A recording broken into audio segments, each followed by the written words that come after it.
ألا يعلم من خلق وهو اللطيف الخبير.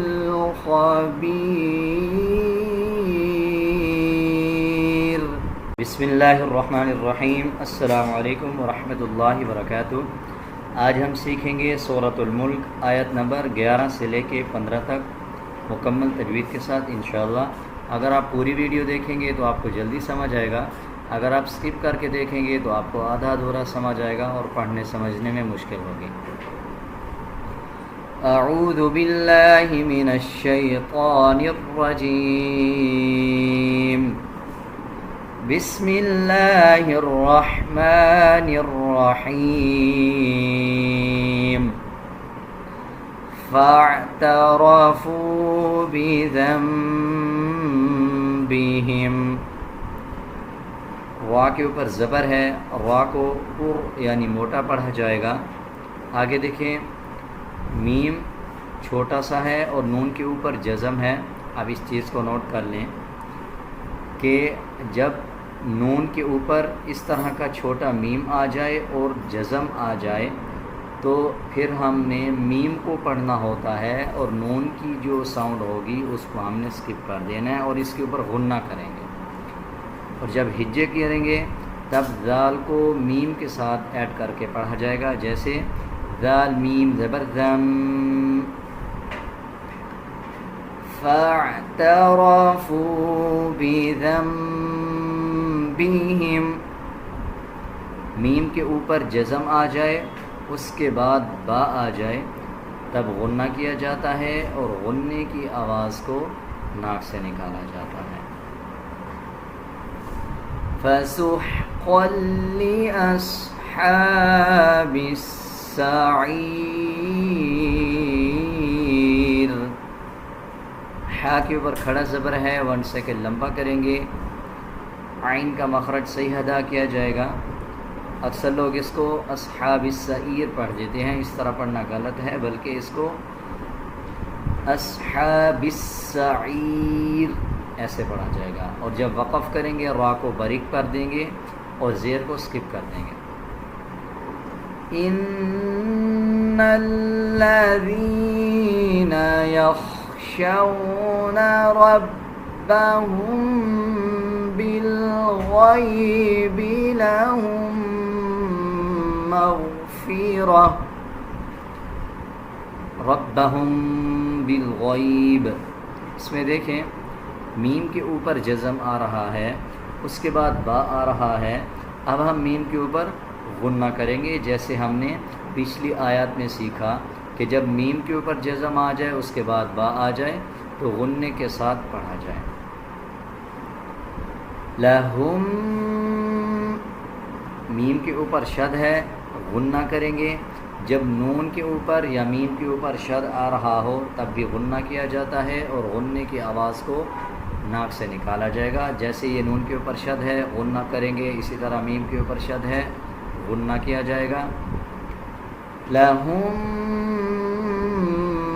مَغْفِرَةٌ وَأَجْرٌ كَبِيرٌ. اس میں دیکھیں جب تا کو واو کے ساتھ ایڈ کریں گے تب بھی ناک سے آواز نکالی جائے گی، غنہ کیا جائے گا. غننے کی 2-3 اقسام ہے، غنہ بھی کہا جاتا ہے اور اخفا بھی کہا جاتا ہے. آپ نے صرف یہ یاد رکھنا ہے کہ سمپل غنہ کیا جائے گا اور غننے کی آواز کو ناک سے نکالا جائے گا. جب ہم اخفا کرتے ہیں وہ تھوڑا ڈیفرنٹ ہوتا ہے. اگر آپ غنہ کر لیں گے تو کوئی مسئلہ نہیں ہے اور آپ کو سمجھنے میں بھی آسانی ہوگی. لَهُم مَغْفِرَةٌ وَأَجْرٌ كَبِيرٌ.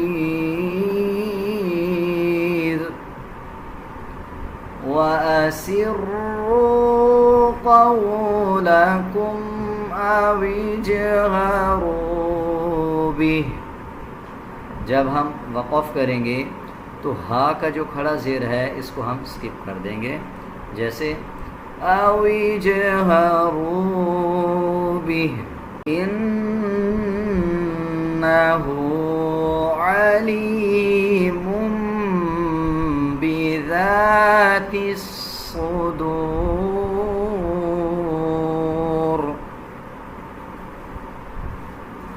نون کے اوپر شد ہے، غنہ کریں گے. الٹا پیش کا مطلب ہے 1 سیکنڈ لمبا کیا جائے. آگے دیکھیں علیم، میم کے اوپر 2 پیش ہیں، اس کے بعد با آ رہا ہے، تب بھی ہم اس میں غنہ کریں گے. آپ اس بات کو نوٹ کر لیں، جب میم کے اوپر جزم آ جائے اس کے بعد با آ رہا ہو تب غنہ کیا جائے گا، ناک سے آواز نکالی جائے گی. اسی طرح اگر نون کے اوپر جزم ہو اس کے بعد با آ جائے تب بھی غنہ کیا جائے گا، ناک سے آواز نکالی جائے گی. اور اگر 2 زبر 2 زیر یا 2 پیش، اب جیسے یہ میم کے اوپر 2 پیش ہیں، ان کے بعد اگر با آ جائے تب بھی غنہ کیا جائے گا اور ناک سے آواز نکالی جائے گی. اب اس کے ہجے یوں کیے جائیں گے، میم میم 2 پیش مم، علیم بذات الصدور. وقف کرتے ہوئے ہم را کو پر یعنی موٹا پڑھیں گے، جیسے انہ علیم بذات الصدور.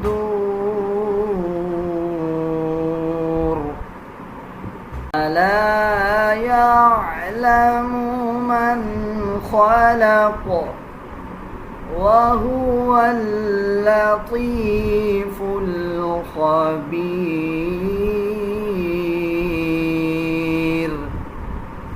لام کے اوپر شد ہے، مضبوطی کے ساتھ پڑھیں گے لام کو، جیسے وَهُوَ اللَّطِيفُ الْخَبِيرُ.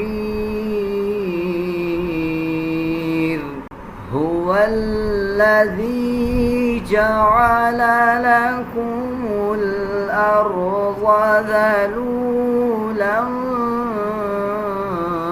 فَامْشُوا فِي مَنَاكِبِهَا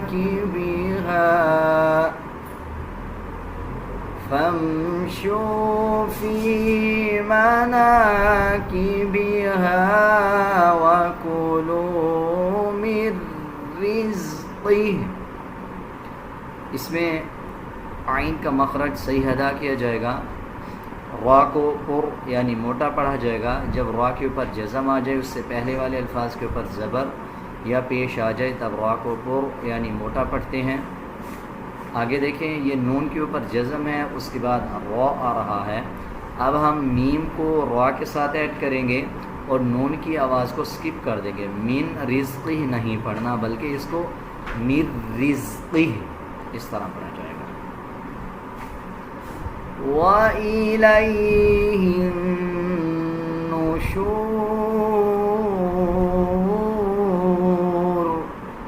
را کو پر پڑھیں گے، جب وقف کیا جائے گا تو را کو موٹا پڑھا جائے گا. وَإِلَيْهِ النُّشُورُ.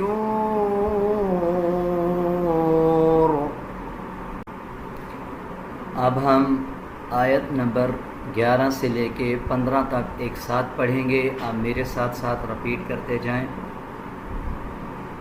فَاعْتَرَفُوا بِذَنبِهِمْ فَسُحْقًا لِأَصْحَابِ السَّعِيرِ.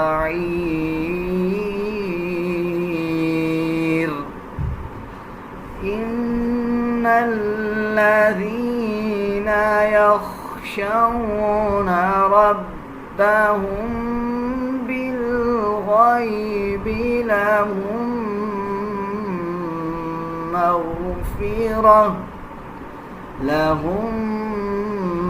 مَغْفِرَةٌ وَأَجْرٌ كَبِيرٌ.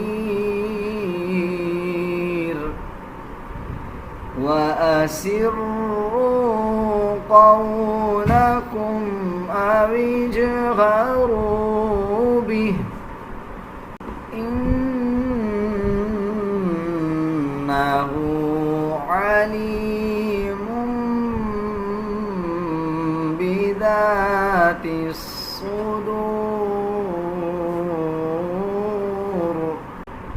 ألا يعلم من خلق وهو اللطيف الخبير هو الذي جعل لكم الأرض ذلولا فامشوا في مناكبها وكلوا من